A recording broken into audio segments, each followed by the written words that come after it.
மொதல் விஷயம் என்ன அப்படின்னாக்கா, நாங்கள் எடுத்து வச்ச நோட்ஸில் நம்ம முதல்ல பண்ணக்கூடிய விஷயம் என்னன்னாக்கா, லேர்ன் டு எமர்ஜ் ஷேம். நம்ம வந்து அவமானப்பட கற்றுக்கணும்.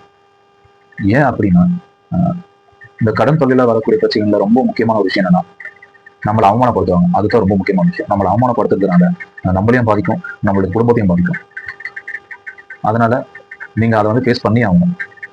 ஏன் அப்படின்னா, நம்ம வேற வழி இல்லை. நம்ம கடன் வாங்கிட்டோம், ஏதோ ஒரு காரணத்தினால நம்மளால கட்ட முடியல. நம்ம கட்டாததுனால இந்த கடன் கொடுத்தவங்க வந்து அப்படிதான் அவங்க தெரிஞ்ச முறையில் நம்மள வந்து அவமானப்படுத்துறாங்க.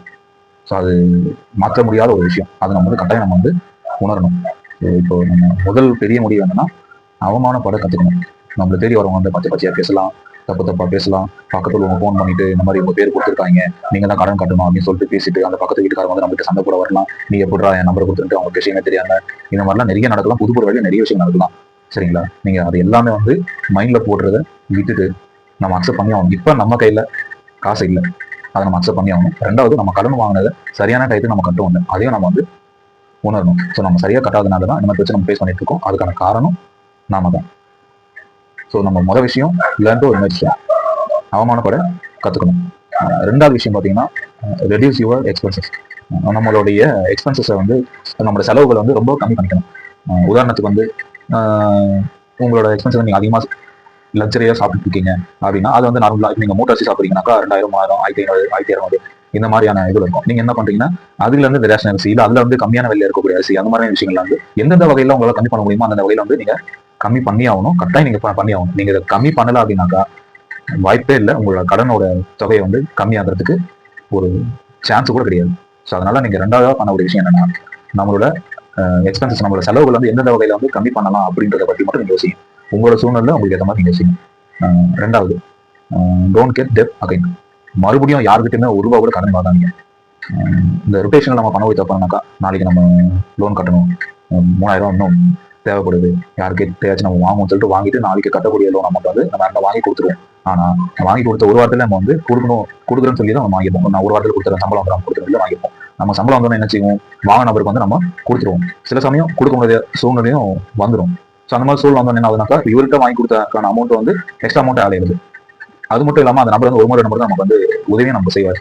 சரிங்களா? இப்போ அந்த மாதிரி நம்ம கேட்டுட்டு சரியா கொடுக்காம இருந்தாலும் சரி, அடிக்கடி வாங்கிட்டு இருந்தாலும் சரி, அவங்க வந்து நம்ம மேலே இருக்கிற மதிப்பு வந்து ரொம்ப இதுவா நினைச்சுப்பாங்க. நமக்கு வந்து ஃபியூச்சர்ல வந்து உண்மையான நீர் எடுக்கும்போது பாத்தீங்கன்னா, இவங்ககிட்ட கேட்கும்போது பாத்தீங்கன்னா இல்லைன்னு சொல்லுவாங்க. அதனால வந்து நீங்க என்ன பண்றீங்க, ஆள்கிட்டனே கடனை வாங்காதீங்க இதுக்கப்புறம். நாலாவது, நம்மளுடைய இன்கம் வந்து எந்த வகையில இன்க்ரீஸ் பண்ணலாம் அப்படின்றத பத்தி நீங்க யோசிங்க.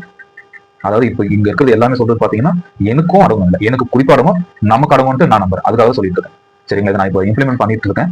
இதோட ரிசல்ட் வந்து கூடிய சீக்கிரம் பாப்பீங்க. சரி, ஓகே, நம்ம மறுபடியும் பாயிண்ட் போயிடலாம். நம்மளோட இன்கம் வந்து இன்க்ரீஸ் பண்ணணும். நம்மளோட சம்பளம் பார்த்தீங்கன்னா 10,000, 5,000 இந்த மாதிரி ஏதாச்சும் இருக்கும். நீங்க ஒரு முறை என்ன பண்ணீங்க எது பண்ணீங்க தெரியாது. அடுத்த மாசம் வந்து நம்மளோட சம்பளத்துல வந்து நம்ம இதை வந்து அதிகமா பண்ணணும் அப்படின்னு நம்ம ஏதாச்சும் பண்ணணும். எக்ஸ்ட்ரா ஓட்டி பாக்குறது, இல்லை இன்சென்டிவ் வர வைக்கிறது, இல்லை வேற எதனா வேலை பார்ட் டைமா பாக்குறது, ஏதோ ஒரு வகையில் நீங்க பண்ணிட்டே இருங்க. ஒரு 50 ரூபாய் ஏறட்டும், 50 ரூபா கூட வரட்டுமே போதும். அதை வந்து கண்டிப்பா பண்ணி இன்னைக்கு நான் இந்த மாசம் 5,000 வாங்கிட்டேன்னா அடுத்த மாசம் வந்து அதை விட 50 ரூபா, 1 ரூபாவே வச்சுக்கோங்க, 1 ரூபாய் இன்க்ரீஸ் ஆகணும் அப்படின்ட்டு அதை முயற்சி நீங்க பண்ணணும். சரிங்களா? அடுத்து பாத்தீங்கன்னா நம்ம வந்து மணி சேவ் பண்ணணும். இந்த மணி என்ன பண்றீங்கன்னா, 1 ரூபாய், 50 காசு, எவ்வளவு நாளும் சரி, ரொம்ப இந்த கடன் சூழ்நிலை வந்து மணி சேவ் பண்றது வந்து நம்மளால ஒரு முடியாத காரியம். சப்போஸ் நம்ம சேவ் பண்ணோம்னா கூட அடுத்த 2 மாசத்துலயோ 1 வாரத்திலயோ ரொட்டேஷனுக்காக நம்ம சேவ் பண்ண முடியாது, எடுத்து செலவு செஞ்சுருவோம். அதனால நீங்க என்ன பண்றீங்கன்னாக்கா, இந்த மணியை சேவ் பண்ற மணியை வந்து எடுக்காத மாதிரி ஒரு பண்ணிக்கணும். உதாரணத்துக்கு நீங்க பேங்க்ல போயிட்டு எஸ்ஐபி பண்றது, ஒரு எஸ்ஐபின்னு சொல்லுவாங்க, எஸ்ஐபி போடுறது, அப்படி இல்லைனாக்கா இந்த எஃப்டிஆர்டி போடுறது, இந்த மாதிரி பண்ணி வச்சிங்கன்னா உங்களால் ரிட்டர்ன் வந்து சீக்கிரமா எடுக்க முடியாது, கொஞ்சம் டிலே ஆகும். இந்த 1 இயர் 2 இயர்ஸ் சொல்லிட்டு எடுக்கிற மாதிரி போட்டு வச்சுக்கிட்டீங்கன்னா அது ரொம்பவே நல்லதா இருக்கும். ஏன்னா நம்ம கடைசியாக தான் நம்ம எடுக்கிற மாதிரி இருக்கும். இதுக்கு இடையில எடுப்பாங்களா அப்படின்றத பத்தி எனக்கு ஐடியா இல்லை. பட் நான் இடையில எடுக்க முடியாது தான் நான் கேள்விப்பட்டிருக்கேன். சரி, ஓகே, நம்ம வந்து மணியை வந்து கட்டாயம் சேவ் பண்ணணும். அது 1 நாளுக்கு சரி, 1 ரூபாய்க்கு சேவ் பண்ணணும். சேவ் பண்ற அமௌண்ட் நம்ம இருக்கவே கூடாது. அந்த டியூரேஷன் வந்து ஒரு 3 வருஷம் 4 வருஷம் உங்களோட கடன் தொகை ஏற்ற மாதிரி நீங்க எத்தனை வருஷம் அடைக்கிறீங்க அப்படின்ற ஒரு முடிவு எடுத்துருப்பீங்க. ஏன்னா 1 வருஷம் அடைக்கணும், 2 வருஷம் அடைக்கணும். ஸோ அப்போ 2 வருஷம் 2 வருஷத்துல வந்து மணி சேவ் பண்ணிட்டே இருக்கணும். அந்த 2 வருஷத்துக்கு எதுவுமே எடுக்கக்கூடாது. 2 வருஷத்துக்கு அப்புறம் அந்த மணி வந்து எது வரைக்கும் உங்களுக்கு வந்து ரொம்பவே உதவியா இருக்கும். அதனால மணியை வந்து சேவ் பண்ணணும். இந்த மொதல் 5 பாத்தீங்கன்னா நமக்கு, எனக்கும் சரி, நமக்கும் சரி, இது ரொம்பவே முக்கியம் அப்படின்ட்டு நான் ரொம்பவே நம்புறேன்.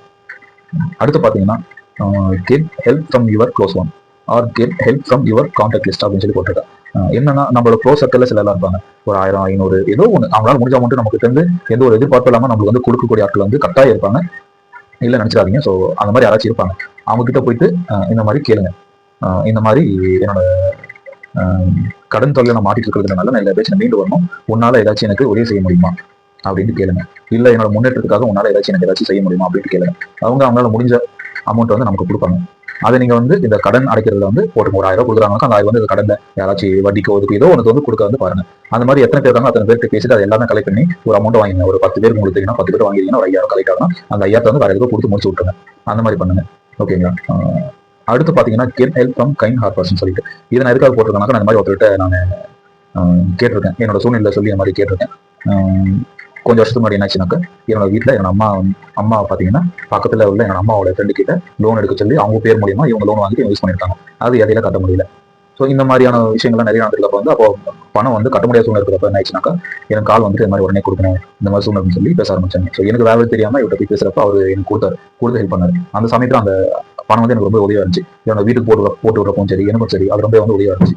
ஸோ அதனால இந்த மாதிரி நல்ல மனுஷங்களும் கட்டாயம் இருப்பாங்க. நீங்க அவங்க கிட்ட போயிட்டு உங்களோட சூழ்நிலையை வந்து புரிய வைங்க. அவங்க ஏதாச்சும் வந்து பண்றதுக்கு வாய்ப்புகள் இருக்கு. ஸோ அதை நீங்க பண்ணுங்க. அடுத்து பாத்தீங்கன்னாக்கா right to approach richest person or influencers போட்டிருக்கேன். இதை நான் ரொம்ப காலமா பண்ணிட்டு தான் இருக்கேன். யாருமே வந்து கரெக்டா என்னால வந்து ரீச் பண்ண முடியல.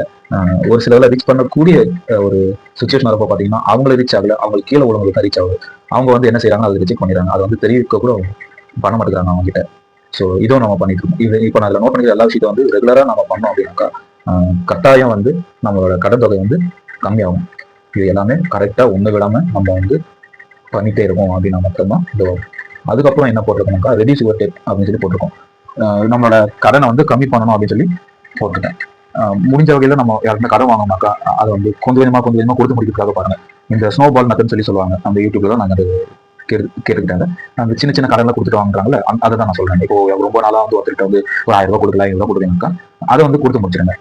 ஏதாச்சும் ஒரு கடன் வந்து ரொம்ப வருஷமா கடன்ல இருக்கும், அது குறைஞ்ச அமௌண்ட்ல ஒரு 5000 2000 இதுவும் இருக்கும் ரொம்ப வருஷமா, அது முதல்ல கொடுத்துறாங்க. அந்த மாதிரி பண்ணிட்டு இருந்தீங்கன்னாக்கா அந்த கொஞ்சம் கொஞ்சமா கடன் வந்து அடைக்கலாம். ஸோ அதுக்காக தான் ரெடியூஸ் டெப்ட்னு சொல்லி போட்டு வச்சிருக்காங்க. அப்புறம் பார்த்தீங்கன்னா நம்மளோட ஃப்ரெண்ட் சர்க்கிள் வந்து எக்ஸ்பேண்ட் பண்ணணும். நம்ம ஒரு நல்ல ஒரு ஃப்ரெண்ட் சர்க்கிள். ஏன் அப்படின்னாக்கா இப்போ கரண்ட் சுச்சுவேஷன்ல அந்த மாதிரி friend circle good friend circle இருக்காங்களான்றது எனக்கு தெரியல. நிறைய பேர் வந்து ஜாலியா இருக்கிறது, வெளியே சுற்றுங்க மாதிரி இருக்காங்க. ஒரு குட் ஃப்ரெண்ட் சர்க்கிள் வந்து வச்சுக்கிறாங்களா அப்படின்றது பார்த்தீங்கன்னா ஒரு கொஸ்டின் மார்க் தான் இருக்கு. சிலர் வச்சுக்கிறாங்க, பட் இருந்தாலும் பெரும்பாலும் பார்த்தீங்கன்னா குட் ஃப்ரெண்ட் சர்க்கிள் வந்து வச்சுக்கிறது. இதை நான் ஏன் சொல்றேன் அப்படின்னாக்கா, இந்த மாதிரி ஒரு குட் ஃப்ரெண்ட் சர்க்கிள் வச்சுக்கணும் அப்படின்ட்டு நான் கொஞ்சம் வருஷத்துக்கு முன்னாடி சூஸ் பண்ணி அதுக்கான முயற்சியில நான் இருந்ததுனால தான் இப்போ கூட இந்த வீடியோ பதிவு இருந்தாக்கா அது காரணம் வந்து இந்த குட் ஃப்ரெண்ட் சர்க்கிள் என்னை சுற்றி இருக்கிறதுனால தான். ஸோ அதனால நீங்க வந்து இந்த குட் ஃப்ரெண்ட் சர்க்கிள் வந்து நீங்க வந்து எக்ஸ்பேண்ட் பண்ணி வச்சுட்டீங்கன்னாக்கா இவங்க மூலியமா வந்து உங்களுக்கு ஏதாச்சும் ஒரு நல்ல ஒரு ஆறுதலோ இல்ல நல்ல ஒரு சஜஷனோ இல்ல நல்ல ஒரு முன்னேற்றமும் கிடைக்கும். ஸோ அதனால இதுல நான் நோட் பண்ணி வச்சிருக்க எல்லா விஷயத்தையுமே நீங்க மறக்காம ஃபாலோ பண்ணுங்க. நானும் ஃபாலோ பண்ணிட்டு இருக்கேன். கூடிய சீக்கிரம் நான் வந்து இந்த கடன் தொகையை வந்து மீண்டுட்டேன் அப்படின்னாக்கா அதை மீண்ட கதையும் சரி, இது முன்னாடி நான் பேச பண்ண கதைகளும் சரி, அது எல்லாமே நான் அடுத்த வீடியோல நான் பதிவிடுறேன்.